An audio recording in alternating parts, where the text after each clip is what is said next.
Hello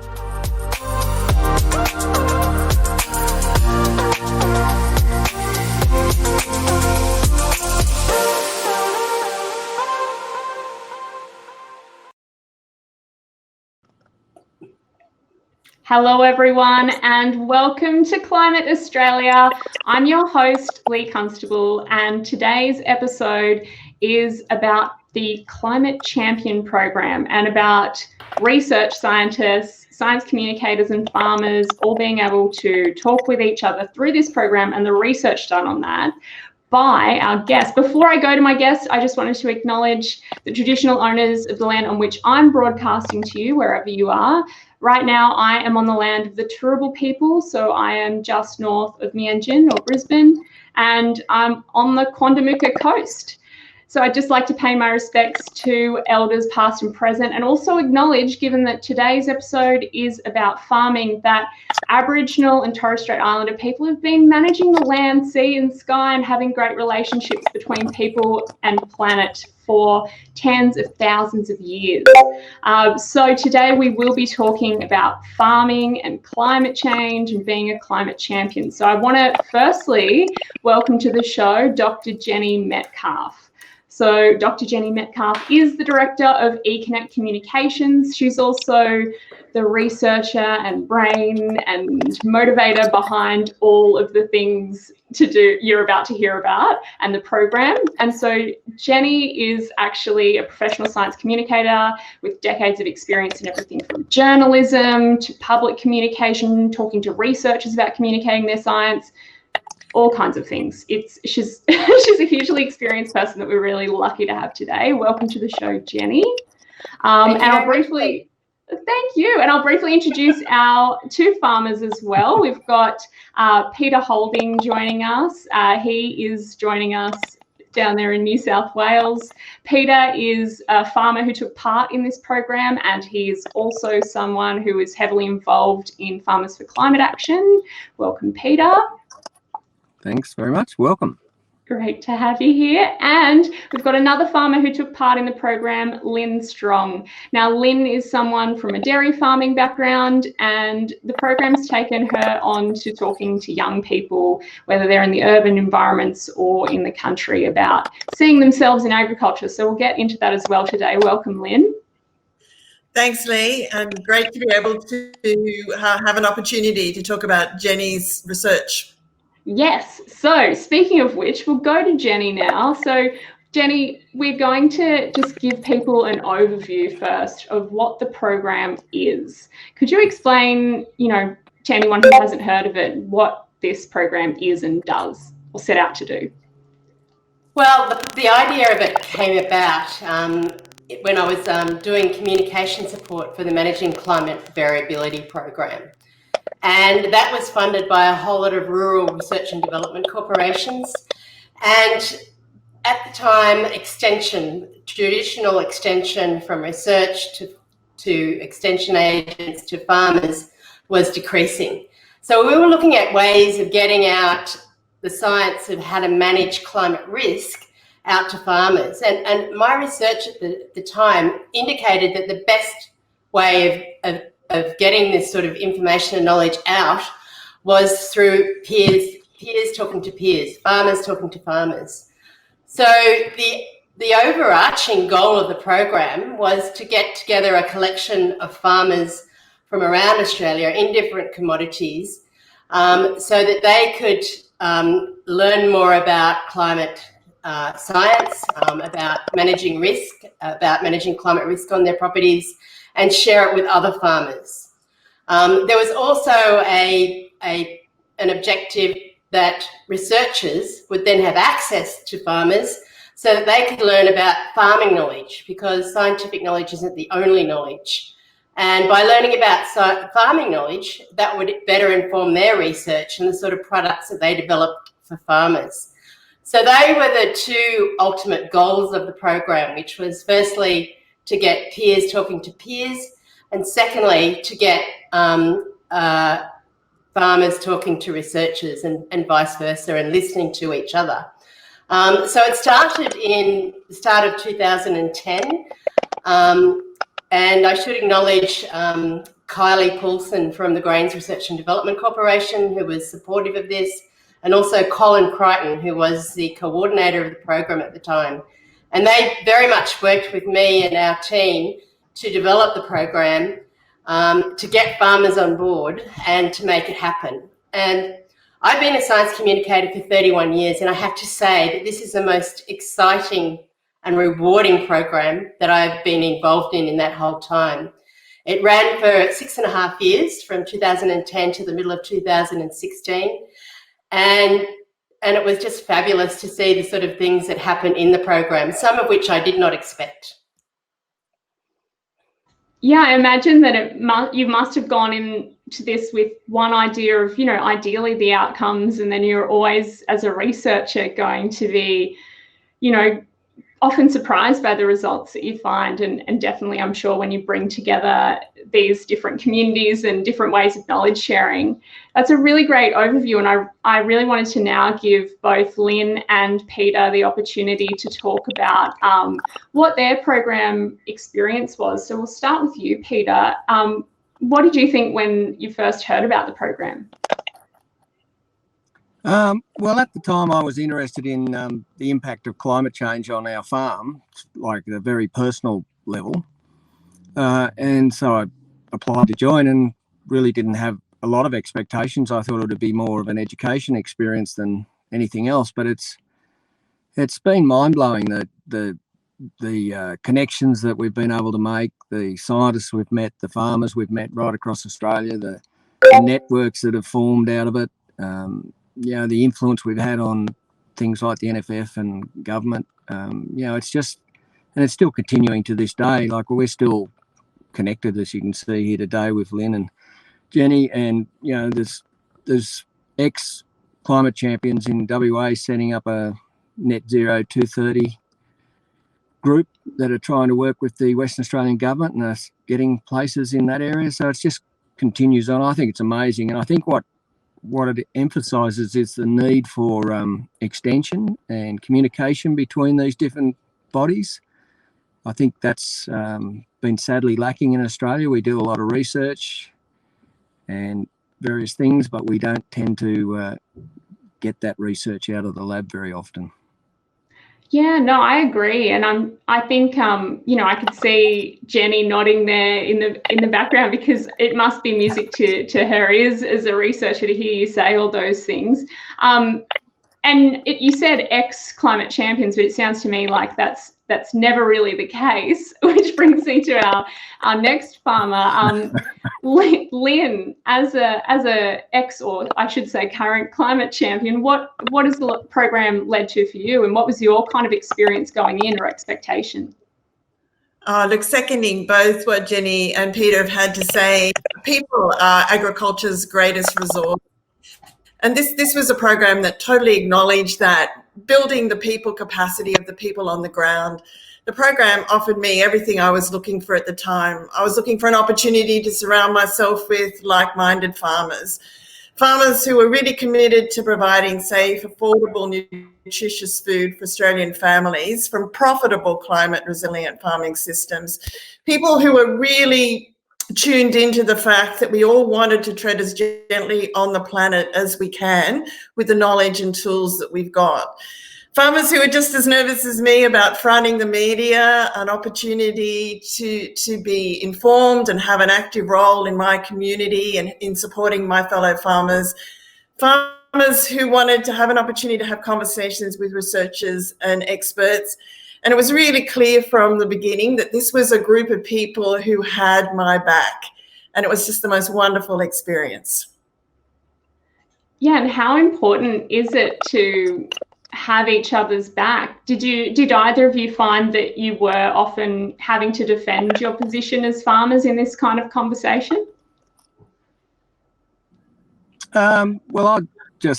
I think it's absolutely important to find a what I call a safe space to have a discussion. There's too much sort of antagonism goes on. I mean, nobody knows all the answers, and we need to respect each other's positions, even if you don't agree with them. And then we can work from the common base and try and get to an outcome. But all too often we we never get to a sort of a safe spot where we can have an open and frank discussion with somebody without everybody coming to blows or something, or walking out and never talking to each other. So, I mean, that's the beauty of this program. It brought farmers from different industries and sometimes competing industries together and discussed what they felt was the issues at hand. And we learned, you know, like I learned many things from people that I, you know, like sugar farmers and, you know, people that I would never have met and never have understood their industry. And I think it's just been brilliant. Yeah, and I think that's right. It can be quite, or historically in Australia, less so now, I think, hopefully, it has been quite political and polarizing to talk about climate change. And I know from personal experience, having, you know, grown up my whole life in the same region as where Peter is, that you know, it can be something that people don't agree on. I mean, I don't even always agree. Hi, Dad, if you're watching with you at family dinner, Dad. But we still have that conversation, and we still have a shared care for the land and care for nature and the environment. So I think that's always what brings everyone together. So Jenni, when you think about the research outcomes of this program, we'll start with the farmers. What were some of the outcomes for the farmers who took part from your research? Yeah, and I should make clear that I am actually more of a practitioner than a researcher in this project. I mean, it was as a science communicator practitioner that set up the project and ran it, and one of my team, the marvellous Sarah Cole, would have almost day-to-day contact with farmers and researchers. And in many ways, she acted a bit like a marriage broker in bringing them all together and making it happen. Now, Peter mentioned one of the most unexpected outcomes of the project, which I certainly wasn't expecting when I started, and that was how much farmers learnt from each other. So I was thinking they were going to learn from researchers and that researchers would learn from them. But in fact, they learnt a lot from each other. And that to me was amazing. And it also came out of the research that I did in my PhD about the program, is how much they valued the relationships with each other. One example of that was a cane farmer in northern New South Wales, Robert Quirk, who told me yesterday he's now made his farm completely carbon neutral, which is really exciting. He was talking to a wine grower involved in the program, David Brewer. And David was growing this tall grass that he wanted to cut to create biochar, but he didn't know how to cut it. And so what happened was that Robert said, well, I could probably modify a cane harvester for you to cut that. So together they drove it down from northern New South Wales to South Australia, adapted it, and put it on the farm, and it worked. And so that sort of interaction between the farmers to me was really exciting. And I think a lot of that came about because it was a long-term project and it allowed relationships to develop.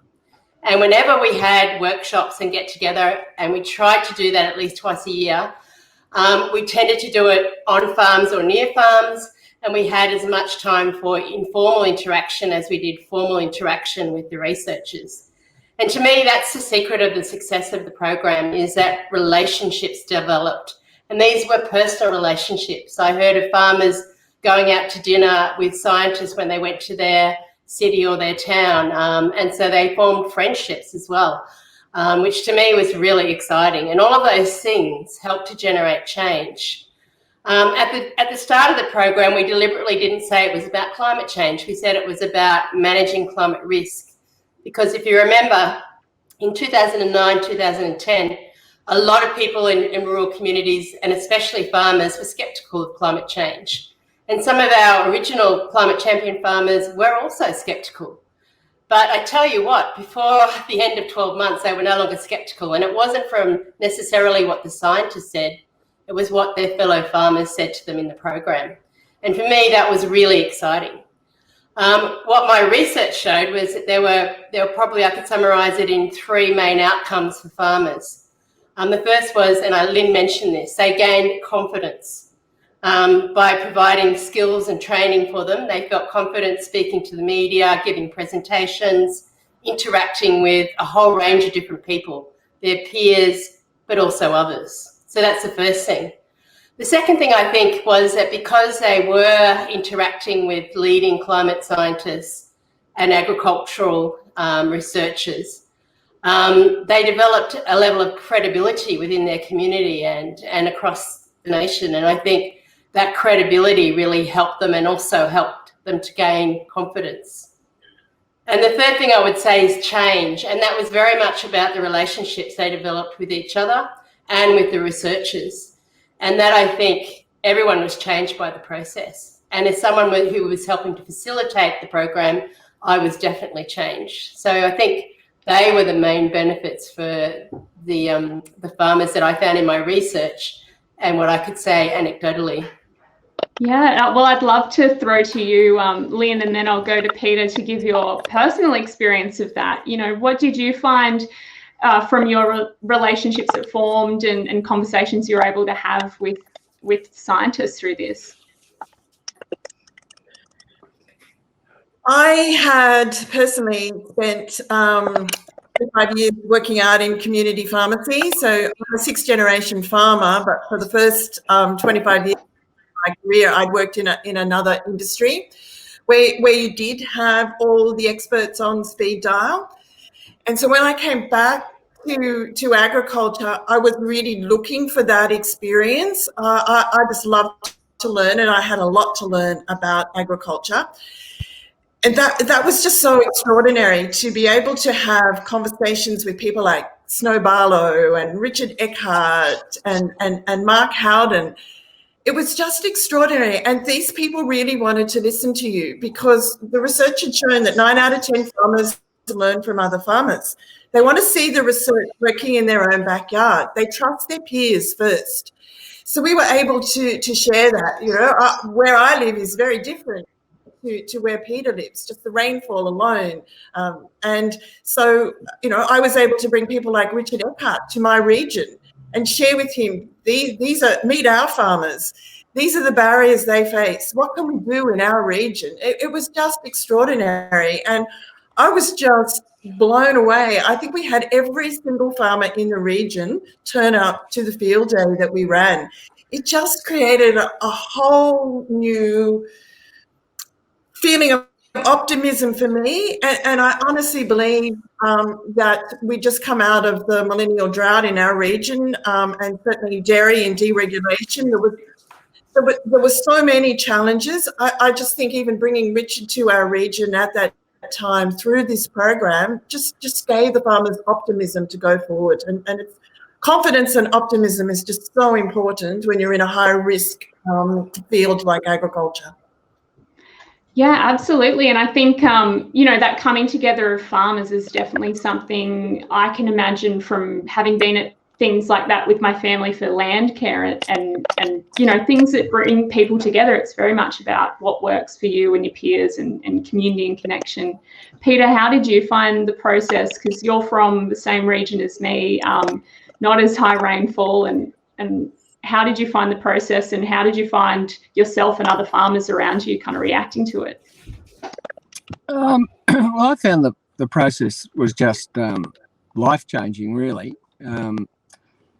Yeah, I always sort of hungered for evidence-based sort of learning and trying to get to the bottom of why things were happening. And so being able to access the scientists was special, but I don't know that it was just the knowledge that they were imparting. It was kind of the mutual respect and the relationships and just the general discussion about different aspects. And I think Lynn's right. It gave us all an optimism to face some of the challenges. You know, pretending that climate change is not happening or, you know, things are going to get better just by hoping they'll get better is never going to work. And so, you know, we were able to go and nut out some of these more difficult questions about what we might do, you know, how we might restructure the farm, you know, what type of farming we might do, how mixed it should be, what the enterprises on each farm should be or shouldn't be, you know, and we're all about, you know, for me, I got out of it was trying to be flexible and cut risk because of the increasing risk that we're running into. So, yeah, and it gives you hope. Like, you know, I meet farmers that are pretty pretty depressed after nearly 20 years of drought. You know, we had the millennial drought till 2008, and then we had a couple of years that were almost reasonable, and then we had 2 floods and then more drought. So it's been a fun ride, but you know, like you with the right knowledge, you can sort of start to manipulate some of that a bit, and make sure you can see the train coming down the line and step aside and let it go past, and then continue on, sort of thing. So yeah, it was life-changing for me. And I mean, I've got involved with all sorts of things now, with FCA and trying to take the message to a broader community, which in itself is an interesting exercise. But I think Jenni and the communicators for starting me down this track of being able to talk to people and understand a bit. Yeah, and I think the thing is we've been talking a lot about what the farmers learnt from each other and the researchers, but the researchers also had things to learn, which is something that Lynn alluded to, bringing a researcher down to her area. Jenni, what did you find from them when you looked at the program? Okay, so we had about a dozen researchers involved throughout the 6.5 years of the program, more or less fairly regularly, and there were about 3 who were involved constantly. People like Andrew Watkins from the Bureau of Meteorology, Graham Anderson from the Department of Agriculture, and also Peter Heyman from South Australia. And when I surveyed them, when I asked them questions, again, 3 things came out. The first one was access. They really valued the access to around 40 to 45 farmers from a range of different enterprises from around Australia. We had beekeepers involved in the program.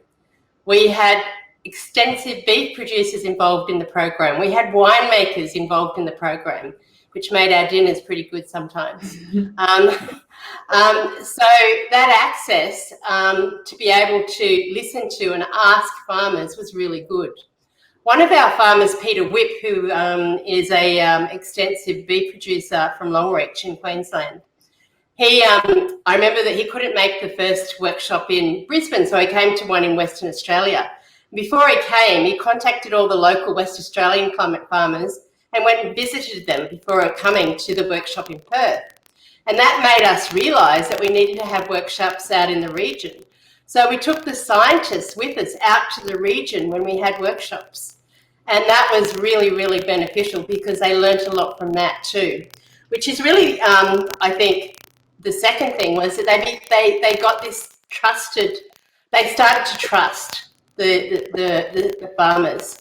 And so I actually analysed some conversations they had at one of the last workshops that we had between researchers and farmers, and I analysed the dialogue as part of my research. And one of the things that came out very strongly was that the scientists were saying things they would normally never have said to farmers about things they were uncertain about the level of risk and what they didn't know, and about their own institutions that they would never have said normally. And that came after, I think, 6 years of developing relationships. And so that trust was really important, I think. And it was interesting that they were participating with each other, and from that sort of program, they were better able to transfer information and to have a dialogue and to listen. So it was interesting to see that happen. They also changed things. So without exception, every researcher involved in the program said they changed something as a result of their interactions with the farmers. They may have changed their research design. They may have changed how they did their research or where they did their research. They changed how they packaged and communicated that research. So the knowledge and the experience of being with farmers changed the research process. And to me, that was really exciting. Yeah, and I think having spoken to a lot of climate scientists and farmers, I think everyone's so busy defending their position that they feel like, the scientist feels like if I reveal to them things I don't know that I actually would like to research, then all the people who are climate deniers are going to co-opt this and try to use that to say I don't know anything. And there's this kind of, I think there's this reluctance to kind of share that, and that harms us all, doesn't it? We've got some great comments coming through. If you're joining us on YouTube or Facebook, feel free to chat as well. I'm just looking at some of the comments in the Cimpatico chat. We have Mark saying that he finds it encouraging to hear a true blue bloke like Peter say there needs to be safe space for discussion and engagement on climate. We can't always be battling trolls. And we've got a hello to Anika Molesworth. She's someone known to anyone and everyone in climate and farming. She says getting scientists out into the regions and translating research outcomes into how it can be applied into the paddock is so important. Absolutely agree with that, Anika. Also, hello to Casey Whitelaw, who I know is watching there. He's actually someone who's just started a startup that is to do with the carbon market and hopefully getting more money into farmers' pockets to put some of that carbon back into soils. Hello to you, Casey. We had a question from Mark. Mark was just posing, talking about ruminant herds like cattle and saying, about how they've found different feeds make a difference. And we've definitely seen the beef industry, for instance, just recently talking about the sustainability going forward in the future for the industry, and they're having very open discussions now about ways they can adapt the industry, I guess, and the farming practices, not only to climate crisis, weather change as a result of climate change, but also to the change in markets. Does that give you kind of hope when you see these kind of political changes? And I know, Peter, you mentioned FFA, the federations kind of changing their tack. Yeah, it does give you hope, and I think the farmers these days are changing faster than the general public would recognise. I mean, I think they would be shocked at the amount of technology and sort of intellect that's applied to farming these days, from genetics to to managing soils to dodging climate bullets.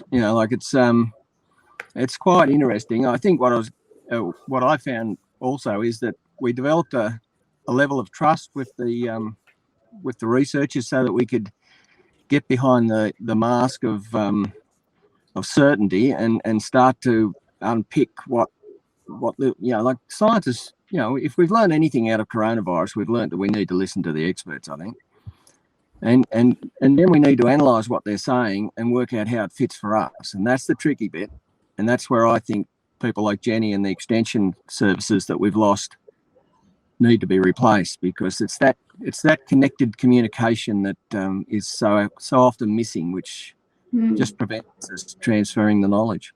Yeah, because we can know how the climate's changing, or we can know how a virus impacts the body, but if we don't know how it impacts people's lives and livelihoods, where are we going to go with it? That's a great point.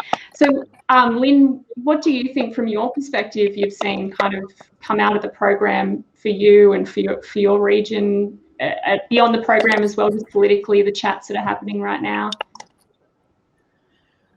What it did for me was show me what a group of people could do together. We've all heard that meme, alone we are smart, together we're brilliant. And this group of people really showed that, and it gave us the confidence to really reflect on what our passion projects were and get involved in those passion projects. And Peter mentioned at the beginning how many offshoots have come from this. There was a whole Earth Hour. Earth Hour was all around the impact of climate on food, and all of the climate champions got involved in that. So a national cookbook was created that paired famous chefs' recipes to what was happening on farms. There was a documentary around that, and out of that collection of people, Farmers for Climate Action came together. And then Simon Warwick and his team in Western Australia, Ag Zero 2030. So many things have come out of this program. And from my perspective, it inspired me to create a program called the Young Farming Champions, which Anika Molesworth is an alumni of. And I just saw the importance of building people capacity in my generation. Imagine what we could do with the exciting young people that are queuing up for careers in agriculture. So we see that program as Agriculture Succession Plan. We're growing tomorrow's leaders today. We're doing the same thing that Jenni and her team did. We're training them, we're giving them a safe practice to learn, we're helping them to multiply their impact in schools. And they're saying exactly the same thing that all the farmers in our group saying. It's having that network of people from different industries coming together to see that we really do have common problems. We can all learn from each other, and together we can all achieve collective impact and collective action. It's just been a total game changer for agriculture. We can stop being victims. We can get out there and make the change. Yeah, you can be the champions. And I think that's a great word. Championing a cause, championing, you know, a movement, things like that are really important. It's so cool to see all the ripple effects that have come out of this program. And I'm sure there are so many ripples that might not be so visible, but are equally important and happening all the time. We've had a question from Ken here on the chat in Cimpatico. He says, I assume a lot of these researchers were city kids. What was your honest assessment? How were they when it came to working in the field? How bad were they? I've probably got some experience in that. We work with CSIRO for 20, I think we're up 25 years now on a long-term project. And the group that the board sort of organisation we set up, which was Harden Landcare, Harden Murrumborough Landcare, I better get it right or I'll get shot when I get home. For about 5 years, there was a communication problem, and it was based around trust and understanding. The scientists wanted to tell us only what they were absolutely certain of. So an example of, you know, a farmer go out and ask the leading scientists in Australia how much nitrogen should they put on their paddock. And, you know, the scientists would come back and say, oh, well, we need to know all these things about the bulk density and all the rainfall and what the paddock history was and how, you know, all the soil structure and all the rest of it. And of course, the farmers wouldn't have all that information, so they couldn't get an answer. But at the end of the day, we eventually got to the point where the scientists realised that all the farmers wanted was their best bet. They didn't want it to, you know, they didn't care if it was accurate or slightly not correct or whatever. But if the guy said, well, you need 80 kilos or 50 kilos of N on this part, he knew like that. And, you know, we got to the point now when they do research, we're implementing their outcomes before they've even written the reports. Like it takes them about 12 months now. We're part of the design project. You know, when they come up with a research project, they'll discuss it with us as to whether we think it's going to work and what we should do. So they might plan it more timely. There was lots of issues about how they did research that weren't quite right. And farmers would say, oh, that'll never work because it's all wrong. But once we got all that sorted out, now when they do research, they don't have to wait. You know, as soon as they strip the damn thing and they discover what the answer is, we'll be doing it by the next 12 months. You know, there's not this sort of generational change in extending the stuff out. Yeah, and I think that is one of the problems in science as a whole, not just in agricultural science, that there's this, you know, doing the research gap to publication for multiple reasons that I'm sure the researchers you've become friends with have talked to you at length. And then, you know, application of that research can sometimes not even happen, sadly. So I think these are really great points to bring up. Even as a student in science, I'd spent my whole life, you know, growing up on the farm in the same region as Peter's region, with my family working alongside with other farmers in Landcare that Peter mentions, and going to the classroom was even interesting for me, and having city kids that I was working with, and I was studying plant genetics, biology, everything, as well as climate environmental science. And so the city kids would read the paper and be like, all right, the farmers just need to do this. And I was like, okay, well, where's Dad going to read that? And what does that mean for that paddock that's like a bit hillier and has more rocks in it? And have you considered the thistle problem in Gaylong? Like, it was really interesting. I felt like a bit of a dingus going into those kind of university lectures, but by the end, actually, I had some great tutors who were like, I'm glad you said those things, because these city kids, they go on to be scientists, and they need to think about the end user. Lynn, did you find that you were able to impart some wisdom to these researchers when it came to, what they could include that would really help your area? Look, I found it was beautiful mutual respect. It was really both for the farmers and for the researchers that really most important things start where people are at. So it all starts with the conversations, the relationships. And it's been a beautiful thing. I've got a lot of young PhD, young farming champions, who started out sort of at the beginning. The program's been running for 10 years now. And we've got a lot of young farming champions who've become researchers.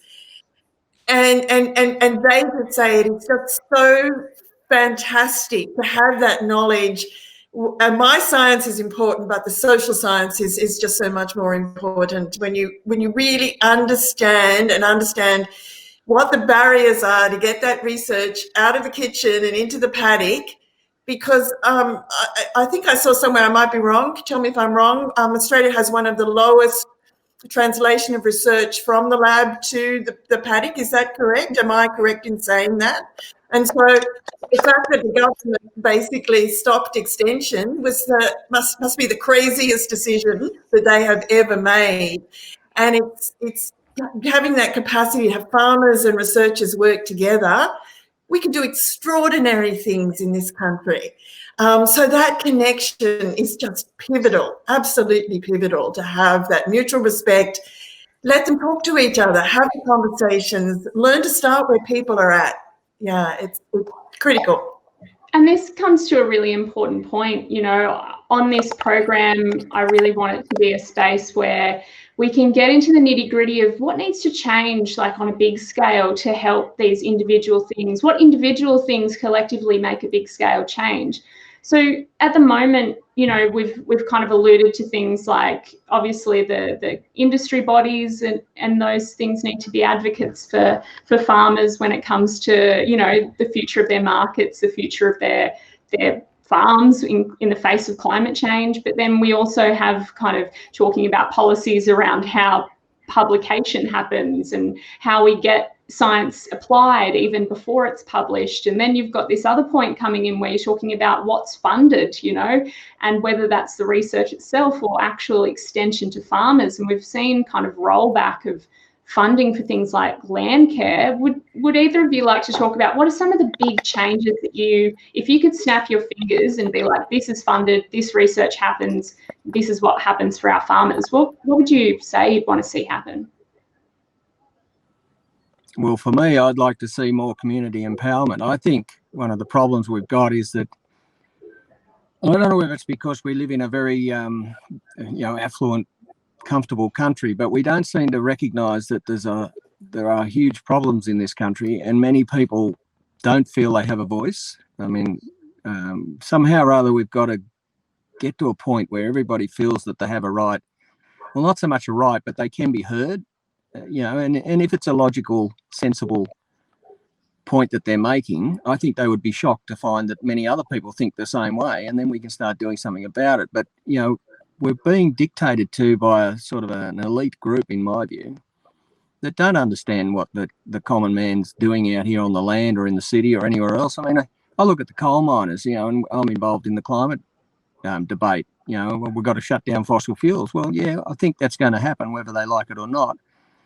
And we're going to suffer the consequences whether we like it or not. But what we should be doing is recognising and respecting the fact that the world has got to where it's got because of the coal mining industry for the last 100 years. It's driven the whole of manufacturing and everything else. So we ought to respect that, and we ought to find ways to make their journey into a new life, doable. Not just say, oh, tough luck, your industry's shut, you're on the scrap heap. That's not the way to do it. Yeah, I find it's very Australia. We have this.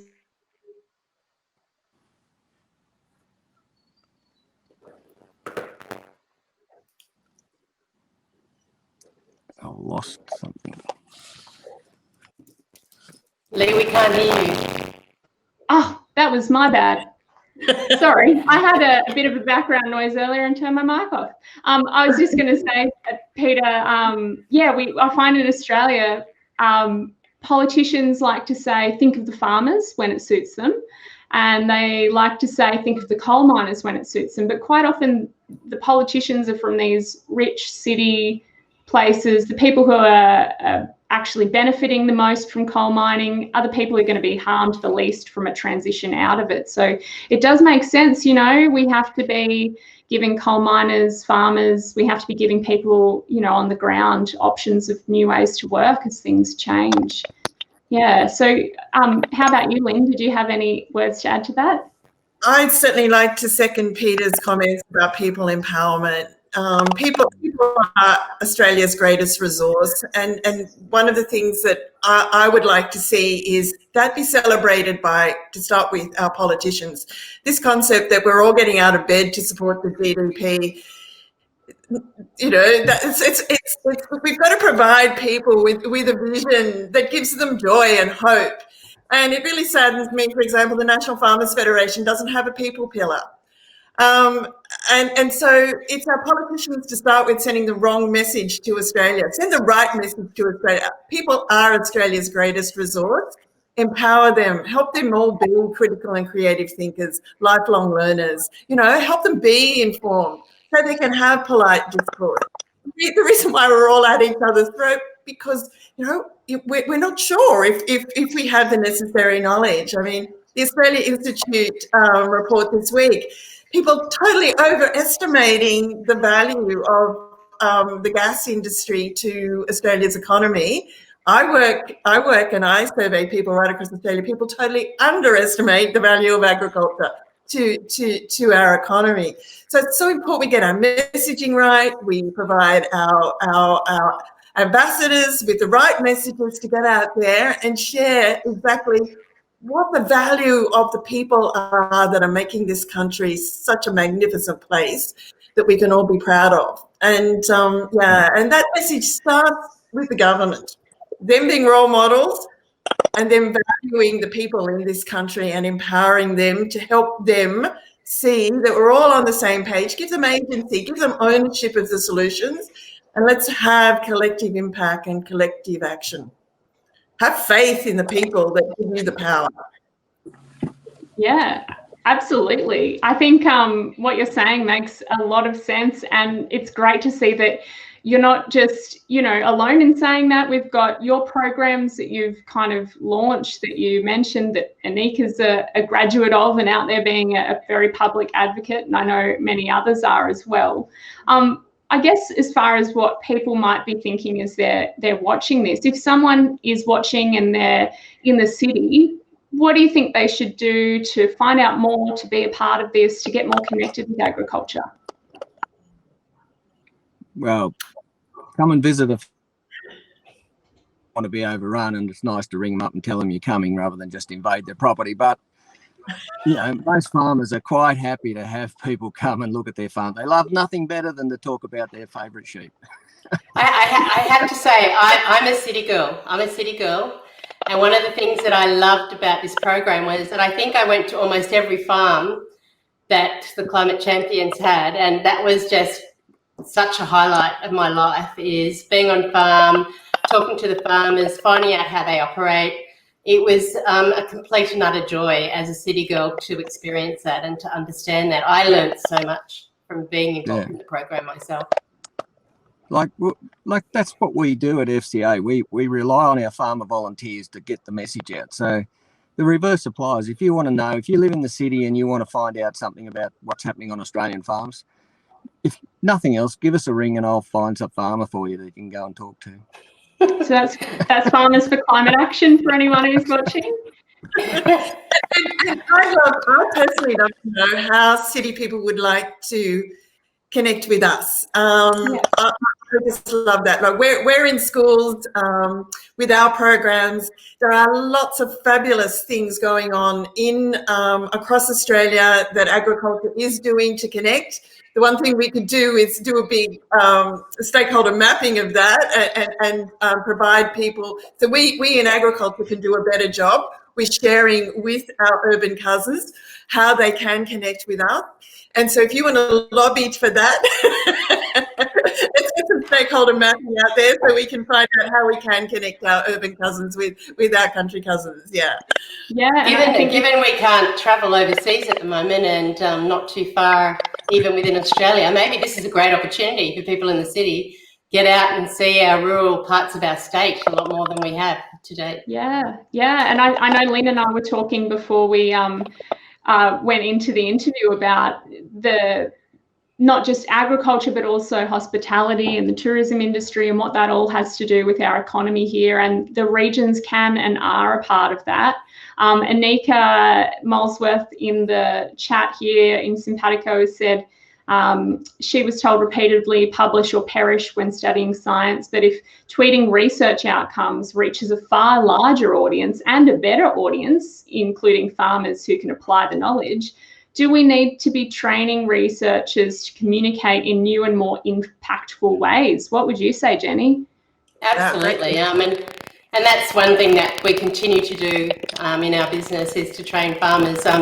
In the last month, I've been training farmers via Zoom, via this sort of online mechanism rather than face-to-face, which you lose that, I think, personal touch. But it's still been really good, and we've trained researchers in Africa, in Melbourne, in Brisbane in the last month to speak to the media, to use social media to write in a way in which people can better understand. Yeah, and shout out to eConnect Communications. Look up Jenni's business. She's the director of eConnect Communications, and I'm sure she can tell you all about that if you are a researcher wanting to communicate more impactfully with farmers, or a farmer maybe wanting to talk to researchers as well. Thank you. Go for it. Sorry, Lee. One of the things I'd add to that, though, is, I mean, scientists are, you know, they're a particular breed. I hate to say that, but they are, and they have a lot of hard thinking and work to do, and they don't have a lot of time, a lot of them. So, and the thing that I think is missing is that there's no or little respect for facilitators, people like Jenni in this world that know how to do the communications, know how to build the links. I mean, it's a serious business, facilitating. It's not something that you just get somebody out of university and throw out in the crowd and say, do it. You need experience, you need understanding, you need all sorts of things. And that's where I think the hole in the system is. You know, like, if we can't find the facilitators, you're not going to bring the farmers up to speed to talk to the scientists, or give the scientists an understanding of how to talk to farmers. Well, Jenni and I, as climate communication practitioners, did not pay Peter to say that, but I think we both can agree that we do need more people, you know, within research institutes, within, you know, communities that work alongside various universities, to have these kind of facilitator roles, these communicator, gap bridger roles, and be able to translate information and broker relationships and build trust, because it's obvious, you know, the value of what someone like Jenni's done through being a practitioner and doing this program, and then going, you know what, I'm going to do all this research because people need to see the benefit of this. Do you think, Jenni, there's enough opportunity for participatory programs like this? No, in short. But what I should say before going into that a bit more is that I feel an enormous sense of privilege to have been involved in this program and to have met and worked with people like Lynn and Peter. It's just amazing. I mean, a few of them contacted me yesterday to say they couldn't be involved today on the chat. And it brought tears to my eyes to be in touch with them again and to hear what they were doing and how they were going. So I feel enormously privileged to be involved in this program. I'd also like to acknowledge 3 of the members of our program who are no longer with us, unfortunately. Jennifer Hawkins, Janan Cannon and Bill Yates were very active and passionate members of our program. And I and others in the program still feel their loss enormously. And I think that's a mark of how the relationships were in this program and how important it was. I don't think there is enough support for these sort of programs. I mean, Lynn and Peter talked about the need to empower people. I think these programs do empower people. It's interesting that the demise of the program, perhaps not the demise or the ending of the program, happened, I think, and I'll be frank here, because I think the funders were afraid of what was happening with the program. People like Peter were getting into climate action.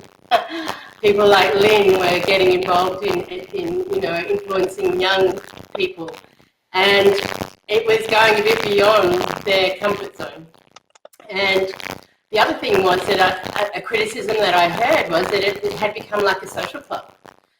And I don't think that was a bad thing. I actually think the social nature of it is where a lot of the change and the power came. But for people who are used to funding research and straight research, that was, I suppose, a very scary space to be in. So I think that's one of the big barriers, is that our leaders in research funding and research management in governance need to take risks and look at the power of people. It's not just black and white, and a social club can create huge change. So if we were a social club, we did create huge individual, and I would suggest wider change. Programs like this work. Jenny, sorry to cut you off there, Jenny. I think your mic might be getting a bit of a buzz. You might have to plug it in and out again. Let's try again. How is that? Oh, that's much better. Sorry, what were you saying? Okay. I was saying that, did you hear the last bit that I said? Oh, we could hear you. It was just buzzy. It just got a bit more buzzy just at that point. Okay. Well, what I was about to say is that programs like the Climate Champion program was expensive, and it was because of the time that it took and the resources that it took. As I mentioned, Sarah in our team was in daily contact with farmers and scientists, which is, I think, part of what Peter was talking about, that facilitation process that helped to create and to nurture the relationships that were developing, which was so important, and to provide that support so that farmers could have the confidence and have access to facilities that they don't normally have. So it's not cheap. But I think, it's really hard to measure the outcomes of a program like this. And it's hard to know the impact, for example, that it's had with peers of the farmers. And no one's really done that research, and I'm not sure where you would start. If I was running this program again, I would think about how you might do that right from the start, how you might evaluate the impact it has beyond the obvious. And that might help prove its value. But I think if our leaders are willing to take some of the risk, are willing to listen and to understand what farmers and scientists want and what's going to be useful for them to progress us as a nation, as individuals in different enterprises, then I think it will really help. A message for all researchers is, if you want to create real change, start engaging with the people that you want to change right from the start. And you'll find yourself changed by the process as well in the positive direction. So that engagement has to start right at the start and has to be continued on and nurtured on. And I think it's worth its weight in gold in the investment of time in making those relationships work. Yeah, it certainly seems that. Oh, I'm just having a bit of feedback here. It certainly seems that the program has had all these ripple effects, and some of them are maybe easier to see and to measure than others. It's definitely an important thing when a lot of people are dealing with grants, and they're often government grants and other bodies that want reporting, and they want you to be able to prove your worth every step of the way.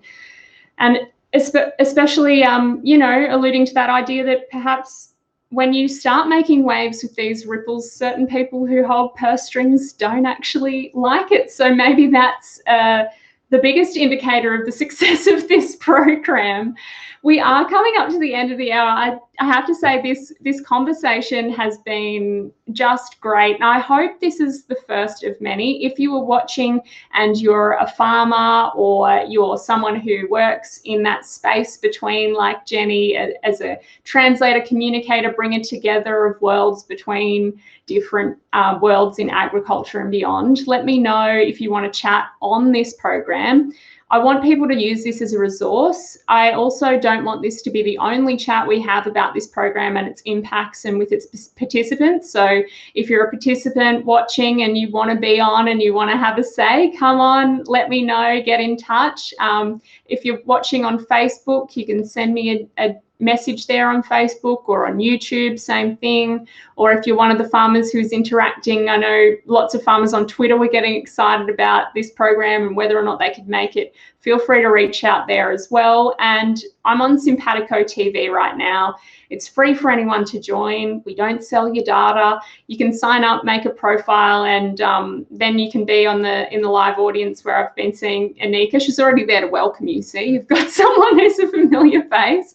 And come in, introduce yourself. Let me know if there's topics you want me to tackle, if there's the types of scientists, researchers in climate change, whether it's the science of it or the social side of it or the economics of it that you want to hear from as a farmer. You're welcome to use me as a resource. Tell me what you want to learn and come on and be in the live audience, and we can have some PD just through me interviewing them for your pleasure, and you can ask some live questions. So yeah, I just wanted to give you an opportunity before we wrap up to just give everyone any take-home messages you want. We'll start with you, Lynn. Thank you so much for the opportunity. And Australia, it is all about people power. So let's all have a commitment to be critical thinkers, get as informed as what we possibly can, identify the people who really want the best outcomes for this country and join them. Let's start a movement together, Australia. This is a great country. That's a great call to action. And Peter, what would you like to add? Well, I'd like to agree with Lynn and think that people need to come together and try and work together as best they can. But I'd also like to point out we've got a Regional Horizons program that we've put to the government. Part of that is developing regional hubs, which is about facilitation of the community with interaction with government and knowledge and various things like that. Unfortunately, the minister seems to have misinterpreted what we're on about a bit and is going to set up 8 regional hubs in 8 universities, which I suspect is going to be more research and not so much extension. But anyway, we'll keep working on that. But yeah, come together and you know, this is a critical time in Australia's development. I think we're at a period of change, and we need to work closely together.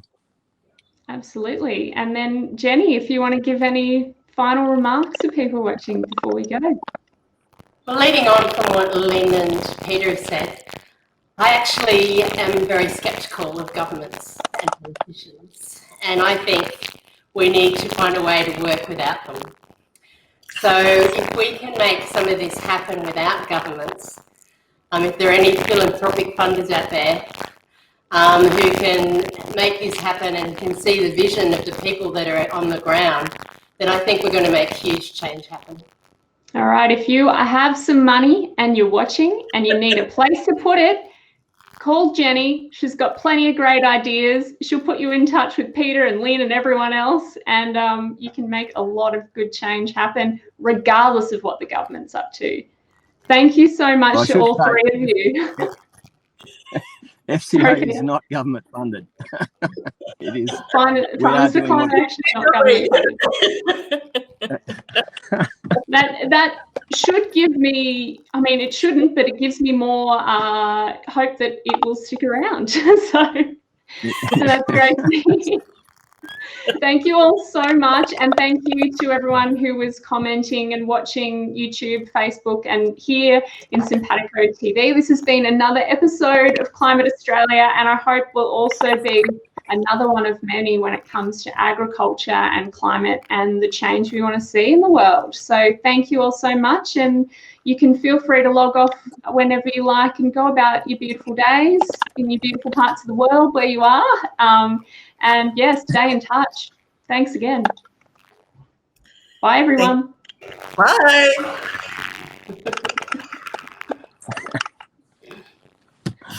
Oh dear.